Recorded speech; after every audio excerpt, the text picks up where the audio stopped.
வேதத்தில் எபிருவனுடைய மகளை குறித்து நீங்கள் வாசிக்கும் பொழுது, எபிரு ஆண்டவர் கிட்ட நெருங்குறான், ஆண்டவருடைய பிரசன்னத்துக்குள்ள வர்றான்.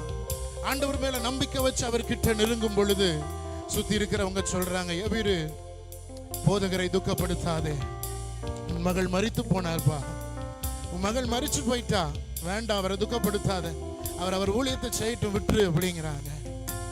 ஆண்டவர் உடனே எபிருவை பார்த்து சொல்லுகிறார், எபிரு பயப்படாதே, விசுவாசம் உள்ளவனாயிரு, விசுவாசம் உள்ளவனாயிரு. எனக்கு அருமையான தேவனுடைய ஜனமே, நீங்க எந்த சூழ்நிலையில நீங்க உள்ள வந்திருக்கிறீங்களோ எனக்கு தெரியல, ஆனா பரிசுத்த ஆவியானவர் ஒன்றை சொல்லுகிறார், பயப்படாதே, விசுவாசம் உள்ளவர்களாயிருங்கள், பயப்படாதேயுங்கள், விசுவாசம் உள்ளவர்களாயிருங்கள்.